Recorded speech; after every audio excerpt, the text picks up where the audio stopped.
Ano guys, ang ganda ng itsura ng ating apple pie. So dito guys, maghihiwa muna tayo ng ating mansanas. Dapat maninipis lang yung hiwa. Ayan.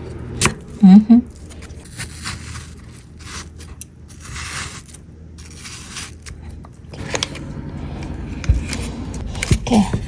Meron tayong 6 na butter. Ganitong laki lang. Ayan, gagawa lang tayo ng 6. So, set aside lang natin. Tapos yung mansanas natin, ang gagawin natin, isasakto natin yung size.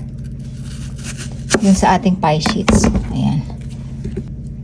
Ito yung ating pang pancake to guys. So, sa mga magtatanong, saan mas mura makabili na ito? Sa Megyomo. Yan lang daw. So, dinamihan natin guys yung butter. Mas masarap, mas madaming butter. Yung ating mascobado o yung ating brown sugar. Ang dami ng butter na. Okay. Tapos, okay. Saka daw natin ilalagay yung ating mansanas. Paano ba maganda? Pag ganon. Pag ganyan. Pag ganyan. Naku, kakapal yata. Ang kapal ng pagkakalagay natin ng mansanas. Tama ba? Ayan guys. Ganyan yung itsura niya. Late natin nilagay yung cinnamon guys. Sensya na guys. Na hindi ko naalala yung cinnamon. Yata ito nalagyan. Naku. Okay. At tapos pinahiran niya lang guys ng binating itlog.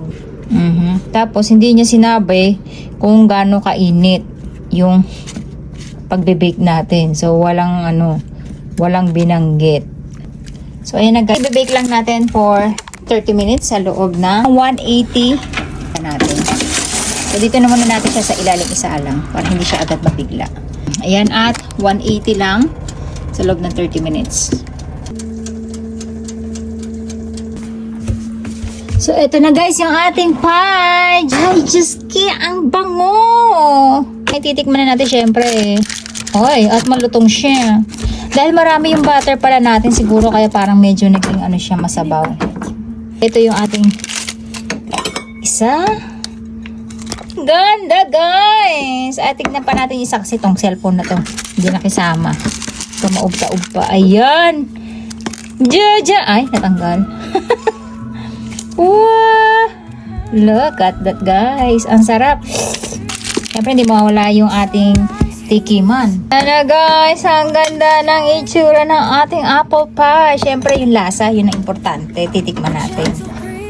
Ang bango. Dari ka tapitay. Koreka.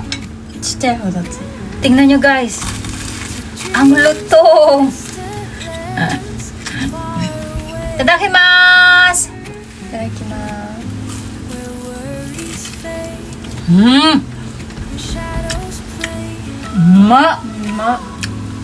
Ang sarap guys. Kung ano yung nabibili natin, yun at yun ang lasa niya. Mas masarap pa. Tapos yung tamis niya sakto lang na chodoy, di ba? Cinnamon guys. Ang bango ng cinnamon. Yung pie sheets din natin na binili, ang bango guys. Amoy butter talaga. Ang sarap din niya. At ang dami din natin butter kasi nilagay. Hati-hati ko pa, mauubos pala natin, 2. Ang sarap guys. Yung mansanas, naluto. As in, naluluto siya sa bibig nyo. Kasi nga dami natin nilagay na diba, na maple syrup tsaka nung butter. Kaya nalusaw pati yung mansanas guys. Ahin. Nagme-melt in your mouth. Waitin ako sa isa. At saktong-sakto lang yung sheets natin guys. Hindi nakakaumay kasi kapag makapal yung sheets, nauumay ako. 10 out of 10. 10. Ang sarap guys. Hindi nakakaumay. Diba? So delicious. Within 30 minutes guys, meron na kayong apple pie. Grabe guys, ang sarap. Kulang pa nga siya sa cinnamon powder. Sana dinagdagan pa natin. Kasi si Papa ayaw niya ng cinnamon. Kaya hindi ko talaga dinagdagan. Para makatikim din siya. Ushiso. Mild. Kamay mo na lang, mas madali. Kaya mo subuyan? Mushi deしょ? Sugoy kanta. Maple. あれマクドナルドに似てるやん。でしょ? もっとうまいよ。パパ食べてみて。Umay, diba? 10 out of 10. 12. 10. Si Papa. Ayaw ni Papa ng cinnamon. Nasak siya over. Cinnamonだね。 Kaya nga gusto nilawin yan eh, no? Sa cinnamon. Deもうまいでしょすっごい開けない。アップルがすごいフレッシュよ。うん。うん。生アップルパイって感じ。そうよ。シナモンがなければ10。 Sabi ni Papa, pagka wala doon cinnamon, 10 daw. Kasi may cinnamon, kaya ayaw niya. 10, 8 lang, 7. Lang po. 9 lang kay Papa kasi ayaw niya cinnamon. Stop.ね、うまい。 Bye-bye.